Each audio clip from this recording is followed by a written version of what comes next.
Hey, welcome back to another episode of Super Fast Income Podcast. With me today, Mark Wright. So, today we are going to talk about how to grow an agency and probably exit an agency.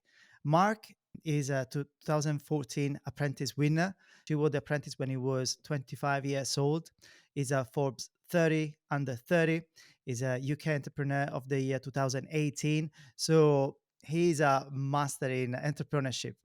Lost Sugar said Mark Wright came to the UK from Australia with little to his name and grew big oak trees from just a few acorns. So I'm very excited about this interview. Mark, welcome to the podcast. Hey, it's great to be with you. Thanks so much for having me. And I'm excited to help people in any way possible go into a game that I'm so passionate about, which is agencies. That's fantastic. So can you tell me who was Mark Wright before you became Mark Wright?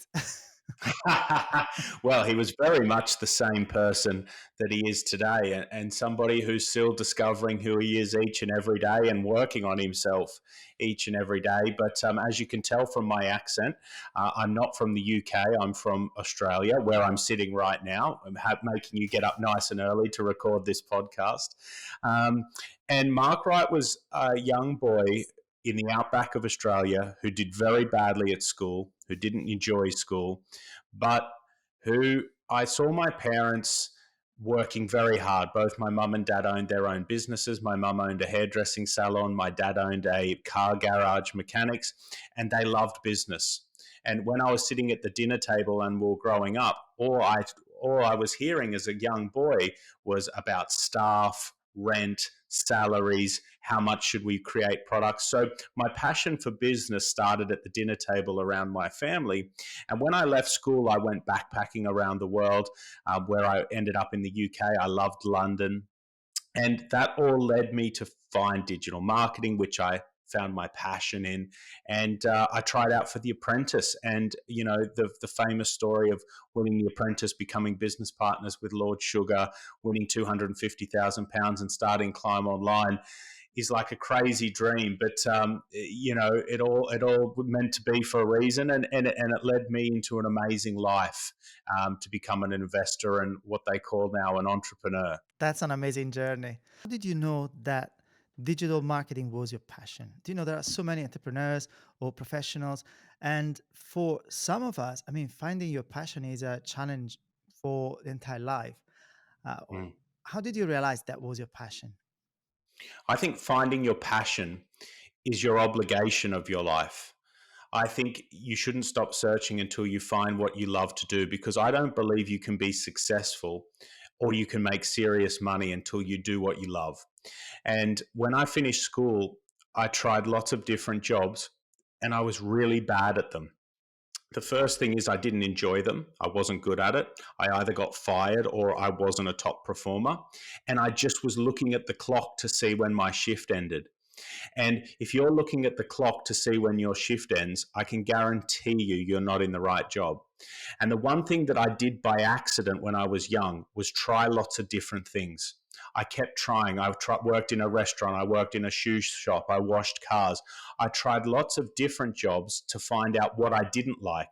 And that, by process of elimination, helped me discover what I was good at. I was working as a personal trainer, and I was working with the college where I did my personal training certificate, and they had a great course, a great system, but no one was signing up. And the boss was going broke. The company was turning over 2,000 Australian dollars a month and was going to go bankrupt. And the guy said to me, "We need some sales." And I said, "Well, what are you doing for advertising?" He said, "Well, we're in the yellow pages, blah, blah, blah, blah, blah." And I said, "Well, no one reads the yellow pages. You need to be on Google." And he was like, "Well, I don't know anything about that." So I taught myself Google Ads, and I helped the company create a website, and I got them ranking number one on Google for the word personal training course. And they went from $2,000 a month in sales to $240,000 a month in sales just from being on Google. And it was the first time, it was like a light bulb went off in my head, and I realized I'm really good at this. I enjoy it, and it's going to be a huge opportunity. So, digital marketing found me as much as I found it. And when you find that right thing, every day I've worked in digital marketing, I don't feel like I'm working. And that's how I know I found my passion. That's awesome.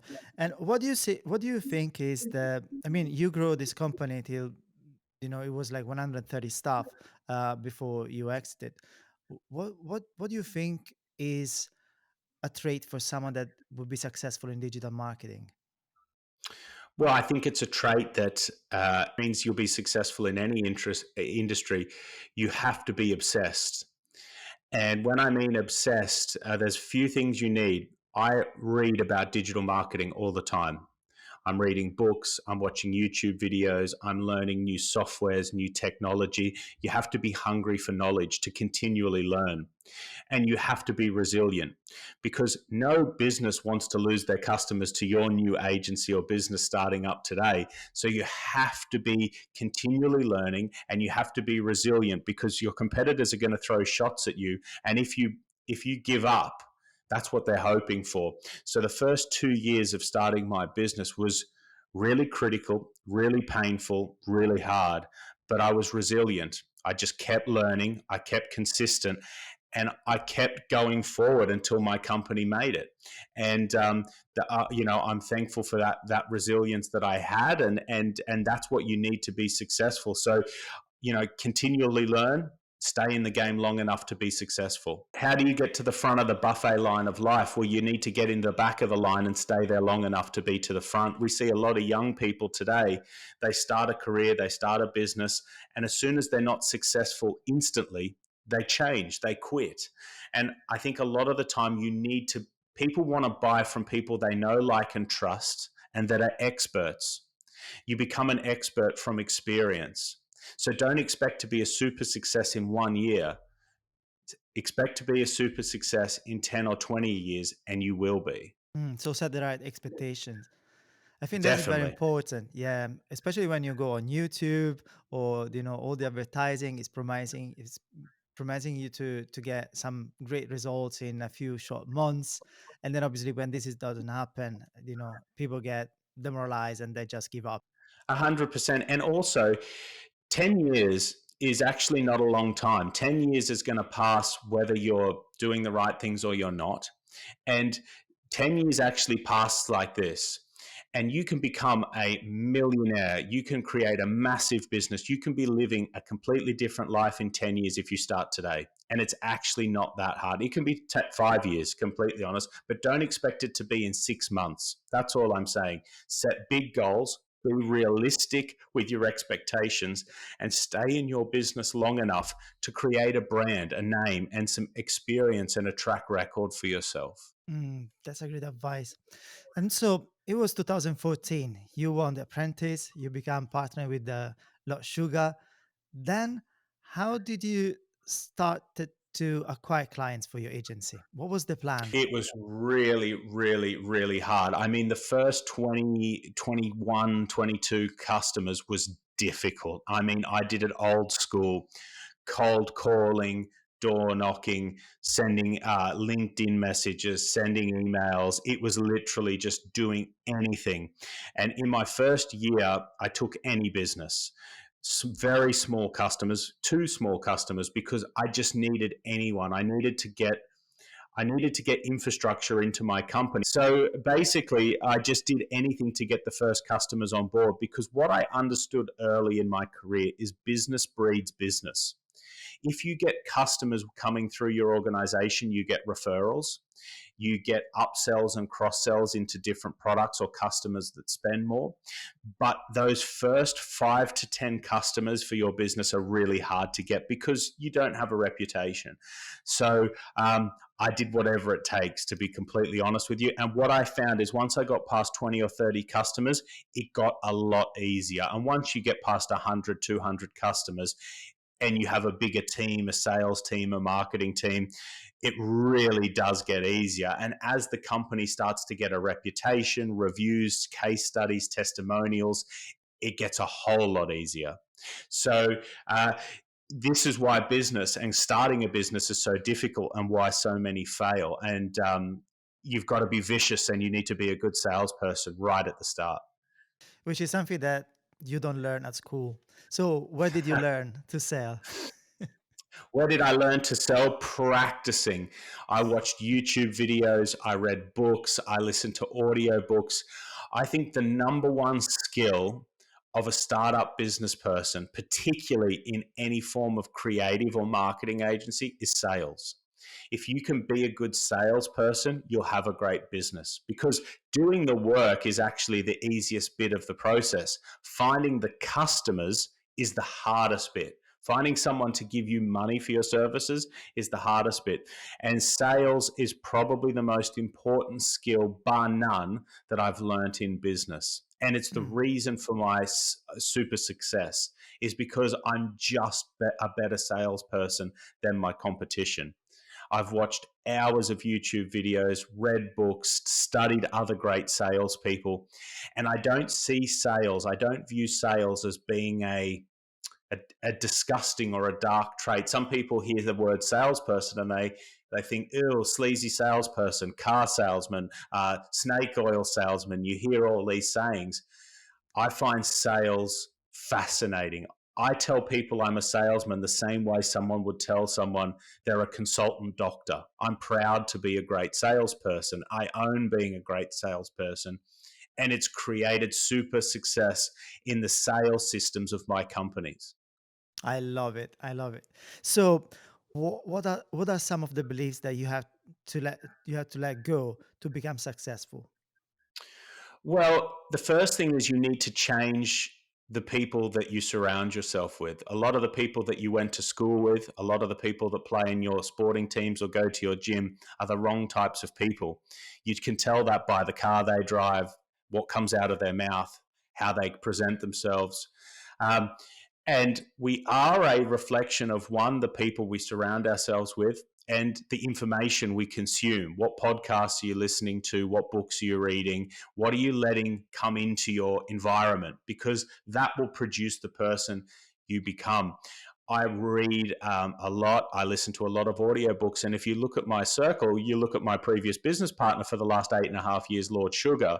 These are some pretty serious names. I've worked with Grant Cardone, Alan Sugar, and some of the top business owners in the UK and around the world. And the minute I started surrounding myself and going to dinner with these types of people, I got more opportunities in deals they were doing. I learnt from them, from the way they were speaking, the way their mannerisms, the way they were conducting themselves, because success leaves clues and success rubs off on people. And I heard a saying, if you hang around with billionaires, millions falls off them, and you can then be there to pick it up. And it's so true. And so I needed to just change my environment, change my setting to get that initial kick into success. And some of the things I learned is all successful people are lifelong learners. They're continually taking on information. All successful people have goals. They write those goals down and they set really big goals. They think big. You talk about going and buying a 40-story building. That sounds crazy to the average person on the street. That sounds like a Monday to a successful person. They also have mentors, coaches. So there's some of the little things I picked up from just the people that I've worked with and that I've implemented in my life, and I've got the same results. So if you're listening to this and you're maybe not where you want to be in your journey towards success in business, just ask yourself, what am I reading at the moment? Have I got a group of friends that are interested in being successful and being in business? Have I been to a seminar or an improvement course recently? Am I listening to podcasts on this subject? And have I written my goals down? If you just do those things, watch what happens in the next 6 months. So you set yourself and your environment for success. Constantly, all around me I have goals. I have pictures of my wall in my wallet of things I'm trying to achieve. I'm a big believer in writing goals down, having vision boards, almost speaking your success out into the environment and just letting it take care of it. Sometimes I set a goal that's so audacious, so crazy that I think it's crazy and I don't even know how I will do it, and all of a sudden certain people and things come into my life that allow it to happen. So even if you can't see a way forward, just Write it down, put it out there and see what happens. All right. And how do you find this kind of circle? How do you find these people? How do you arrange those meetings? I mean, I'm talking now, obviously, for you is your normality, but in the beginning, when you had nothing. I put myself in the right environment. So I'll give you an example. I've just moved back to Australia from the UK, where I'm very known for being a successful businessman in the UK. I can easily get in the right circles there because now I have the reputation. Here in Australia, I don't have that reputation. I need to rebuild it here. So the first thing I did is I've joined a high business networking group. That here, known you have to have a certain level of wealth and turnover to get into that group. I found one of the office buildings where most of the major companies and organizations work out of. I went and rented an office in that building. I'm constantly looking for seminars, events where like minded people will go to. And I offer to speak at those events, even if it's free of charge initially, to get myself out there. LinkedIn's another one. LinkedIn's my best friend. I'm on it daily looking for people in my area that say the similar things in their bio: entrepreneur, investor, etc., like that. And I connect with the right people. Um, Business is about being around the right people, because if you look in any city, most of the deals are done by a certain few people. So you need to get in with those certain few people, because they call it the old boys club. The same deals go to the same people. You want to be one of those people. So when I move to a new country, move to a new town, I'm looking for that club, and I'm looking for a way into that club. Wow. That's amazing. Yeah, I love it. And how did you grow your company till, it's like you started with sales. And Yes. when you go and you got more clients, then obviously the infrastructure has to grow. So Yes. what was the challenges and how did you grow the company to 130 staff? A business gets easier as it gets bigger. A business is harder when it's smaller. And if you see a business that's been a small business for too long, I will show you an owner that's doing too much. Every time I go and mentor, coach, work with a business that's stagnated in their growth and they haven't grown for several years, every single time there's an owner in that business that is creating a bottleneck where they've got to do everything. They've got to sign off all the invoices. They need to review all the work. And this person is stressed. They're absolutely stressed because they've got so much coming through their desk. Their business has just come to a standstill because everything's reliant on this person. To scale a business up, it's people and processes. You need to bring good people in, not just anybody. You need to bring good people in with industry experience that understand how to be in a bigger environment, and you need to trust them to do their work. If you want everything to come through you as the owner or the entrepreneur in the business, you're going to stay a very small company. So I understood, to enable me to get. Do you think Elon Musk knows everything that's going on in Tesla? Absolutely not. It's just too big. You need to allow great people to come into your organization with a skill set and trust them to do their thing. You call the big shots, you sign off on anything that's fundamental to the business plan and the projection of the company. But other than that, it's great people and great processes that allow you to scale. So fundamental things is having a good sales team, a good marketing team, a good ops team, and then having structures in place like a good CRM, having all the data stored in a central house and used to make sure that the company and any of the employees that join can work from the same systems. And if you just get those simple things right, it's easy to scale up. But it's also easy to miss those things at the start and never start on the scale up journey. Mm-mm. So when you start growing your agency, what kind of people are you looking for? What kind of position are you looking to fill? Like, what would be if you have to do it today? I'm looking for people that are hungry, and I've never read a CV ever. I've never hired anybody off a CV. I couldn't care if you've been to university. Um, you might have not. You might have finished school, you might have not. I'm looking for people who want to learn, They're open to changing their habits. They are open to working in an office environment, um, and they're a team player because they're the ingredients I figured out work. People that haven't worked well for me in organizations are very set in their way.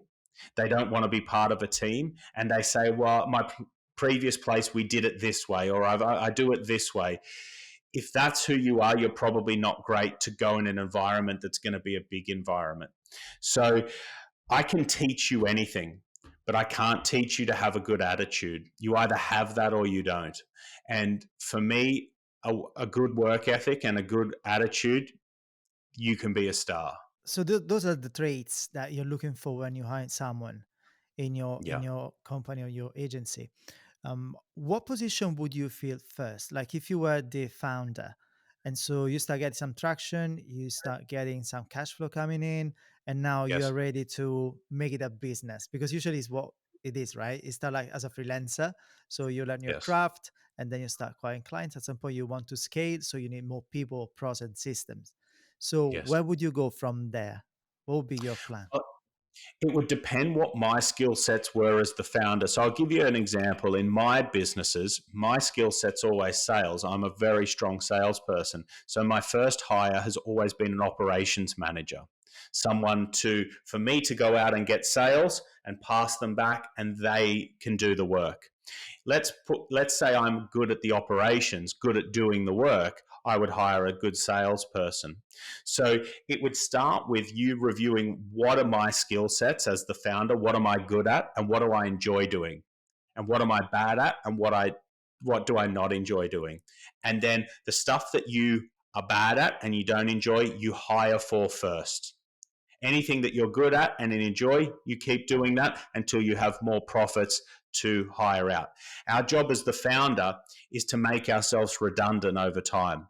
You want to be doing less and less and less until you have a company that's self sustaining, scaling, and profitable. Then you can sell it. And the goal of every business is to sell. Because if you're creating a business for sale, you're creating a good business. Can you explain better this concept? Well, everyone will leave their business one day. Everyone. No matter what you're thinking right now, oh, I love what I do. I love my business. I wouldn't know what else I would do. You will eventually, no matter what happens, you will die. Yeah. You will get fed up and want to leave, or you will sell. And what you want to do is the third one. You want to sell your business because you don't want to leave your family a headache with, they don't know how the business works or there's no succession planning in place. And even if you can't foresee right now you leaving your business, when you start to set up a business for sale, it creates a better company by nature. Better documentation, better processes, better people, because it's running more efficiently without the founder doing everything. So it's a better job for you anyway. Now, if you then choose to leave it to your son or your daughter or whatever happens, so be it. But when people come and make you a big offer to buy it, you'll be thankful you have all of the right things in place. Because otherwise, if you just do decide to one day leave and you haven't set it up in the correct way, no one will buy it, and you'll end up having to shut your life's work down for nothing. And it's a very painful process. So I encourage everyone, big, small, or otherwise, to create your business as if you're going to sell it next year, and you'll make much better decisions. I love it. And it makes sense. It makes sense. So you have stronger systems, people in place, ready to pass to someone else. So that totally makes sense. There are so many things that you can do to grow a business, especially an agency. And nowadays with AI and um, what's not. So if you have to, for example, focus on a few channels to grow your agency, like applying the 80/20, what would that be? What kind of channels would you use today to grow your agency? God, that's a fantastic question, and I also believe it's a fundamental question, because the reason most agencies fail is they start with too many products. You see their website, they have hosting, web design, SEO, creative, blah, blah, blah, blah, blah. And you don't really know what this company does. And in my experience, big businesses with the big retainers want to work with specialists. They want to work with the best people. So when you have all this stuff on your website, you confuse the customer to what your speciality is. And in fact, it was Alan Sugar's biggest feedback to me on The Apprentice. When he saw my business plan, he said, there's too many offerings here. Great businesses start with 1 to 3 products and scale up. And that's what we did. We refined it to SEO, PPC, and social, and it was very successful for us. If I was starting a business today, it would be in video, creative, and AI. I would specialize in those 3 areas and I would make a fortune. And I would go out to businesses and I would say, if you want to be successful online today, you can pretty much do your own biddable stuff, but creating videos, you need cameras, you need ideas, storyboards, etc. We'll do that for you.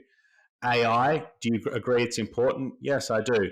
We'll come into your business, review it, and implement AI into your business. And we can do creative stuff for you, like all of the stuff that you need. Because in my experience, digital campaigns fail for 2 reasons: poor assets and lack of budget. If you have a good offer with a good asset on the right budget, your chance of success is phenomenal. But businesses get that wrong. So if you take that away and you do that for them, they'll be more happy with the work that you're doing. So that's where I'd start. Especially AI.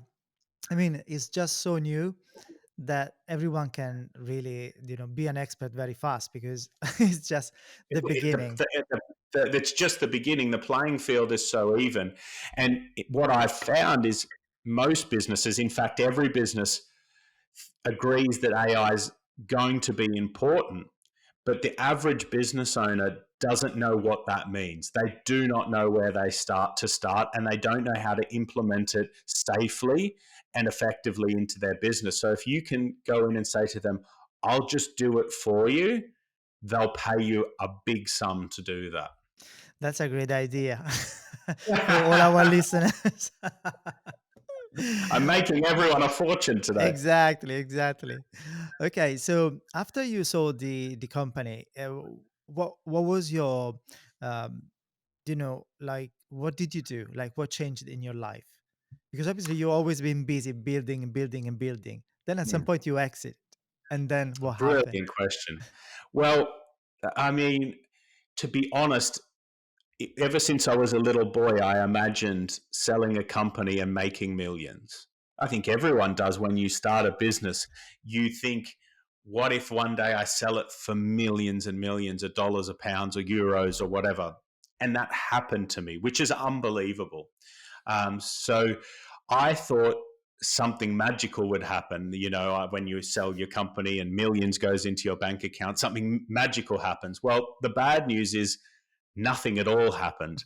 I opened up my bank account and there's this money, and you feel really empty because I was really busy. As you said, I had 130 staff. I had all these offices, all of these people, PAs. My phone's always ringing, my email's always going. I had so much purpose. And someone took my purpose for money. So now I've got money, but my purpose is gone. My phone's not ringing anymore. I have 0 employees. And I wake up the next day and it was quiet. Oh dear. Nothing but quiet. No office to go to, no people. It was just strange. And it took me some time to adjust, because now I'm thinking, if I spend all the money and I blow it, that's it. What do I do? I'm nothing anymore. So I went on like a bit of an emotional roller coaster, adjusting to this new life.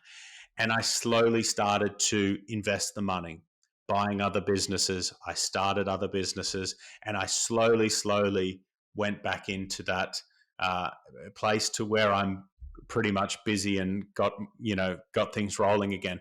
But it was a serious emotional roller coaster, and it is not what everybody thinks it is, because we derive so much purpose from our work.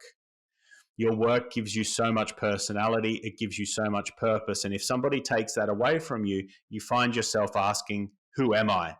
And that's a really interesting question to go on a self discovery with. Yes, yes, the existential question. It's powerful, and money is a really strange thing. Everybody thinks it will solve their problems. There is not a person listening to this, I don't believe truly. If you ask someone, if you won the lottery today for 50 million, would it solve your problems? Everyone will say yes. The truth is, money does not solve anything. It just amplifies everything that is. If you're a dickhead, you become more of a dickhead. If you're a great person, you become more of a great person. Money is just a microphone to whatever it is you are. So the work you do is on yourself, and money just 10x's that process. I love it. And so once you get this money, you started investing in other businesses and then started your businesses. You went from entrepreneur to investors. So would you say it's easier to acquire businesses than start new businesses? Oh, that is a fantastic question as well. Starting a business is hard because you need a good idea. And when you have a good idea, you then need to start it and do absolutely everything. When you start a business, you are the chief cook and bottle washer. You need to raise the invoices, create the software, write the terms and conditions, create the contracts, create the logo, answer the phones. You are doing everything. Buying a business is much more easy because you're buying an infrastructure that's already in place. Someone's answering the phones, they have terms and conditions, they have customers. But buying a bad business is super easy. Buying a good business is very hard because it's very hard to find. Great businesses are very rarely sold when they're great. They're sold when they're on the way down or the owner's had enough or whatever.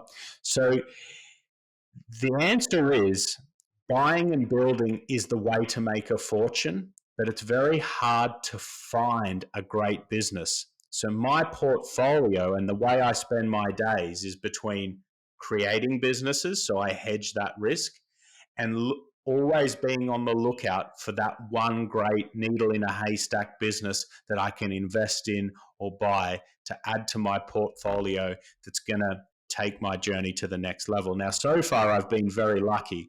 The businesses I've bought or invested in have done very, very well. I've had some that haven't, but actually, unlike some of my friends who have had more disasters than good ones, I've had more good ones than disasters. So I'm worried I'm on for a bad run over the next couple of years. But I'm very particular. I'm very picky, and my main thing is I don't look at a specific industry.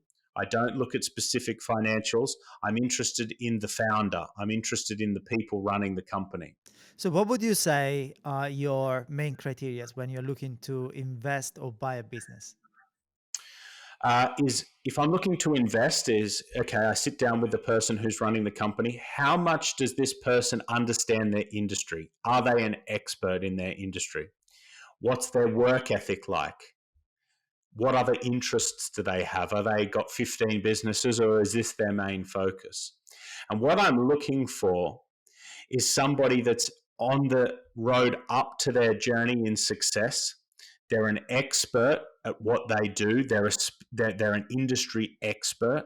They understand their craft, but they haven't quite achieved full success yet. And that's someone I can take and really go a long way with. And that's what I'm looking for. Somebody who's hungry, somebody who wants more out of life, who understands their what their passion is, who's found their right thing. And we're talking a very small needle in a haystack type person, but they are out there. Awesome. And when you want to buy one, When I want to buy one, I'm looking for a business that lacks the skill sets that I have. So I'm looking for a business that's traded anywhere from 5 years onwards, that has good cash flow, but isn't doing great numbers, that lacks a good sales and marketing process. And I know if they have a good product, but they lack a good sales and marketing process, I'm able to just go in and put rocket fuel into that company. So when I look to invest, I look to the owner. When I look to buy, I look for the business is lacking in the skill sets that me and my team can bring in. And when I look to start a business, I'm looking for an area that's new and emerging that other people are not uh, really onto yet. AI being a prime example. Digital marketing was an example that I got onto 12 years ago. Um, I so and that's how I balance my risk. That's how I balance my business portfolio, and it worked well for me. And it makes sense. I mean, when you want to invest in someone's business, obviously you're looking for commitment. And when you want to buy a business, you're looking for opportunities to add more value so you can increase the valuation and profit. So, what's your next challenge now? I'd love to take a company public. I've never done that as of yet, so I'd love to publicly trade a company, and I'd like to do 100 million exits. So they're my next goals, which I'm working on, and I'm close to. So I've got a few things in the pipeline that can make one or both of those goals start ticking. But do you know, I'm having so much fun at the moment. This is the funnest time in my career because I'm living my life by design. I've almost designed my life how I want to live it. I've got the house I wanted to when I was a kid. I've got the house I wanted when I was a kid. I've got the cars I wanted when I was a kid. I've almost manifested a movie life. And why I do these podcasts and why I mentor people is you can have this. You can do this. All you've got to do is want it, write it down, and start working towards it. From being flat broke with £100 in my pocket to being Lord Sugar's business partner and a multimillionaire, it took 4 years. It took 4 years. So if I can do it from the outback in Australia, you can do it. All you need to do is want to do it. Is a empowering message. Yeah. And I hope everybody, no matter who you are, whoever's listening to this and what it is you want, I hope you achieve it. I really do. Because a life without fulfilling your purpose is not a great life. Where can our audience keep following you and your journey? Well, I'm on all social, like a good digital marketeer. I'm on all social media platforms under Mark Wright. I'm verified across the platforms. You can visit my LinkedIn and email me. It comes directly to me. And yeah, visit any of my companies, Wright on Property, Wright on Aviation, Wright on Group. And yeah, reach out to us if you've got a good business idea that needs investment, if you're looking for assistance on your business journey, or you enjoyed this podcast, do let me know. It always means a lot. Awesome. Thank you so much, Mark. I really enjoyed this interview. Thank you so much for having me, and I wish everybody the success on their business journey. Awesome. Have a great day, my friend. Talk to you soon. You too.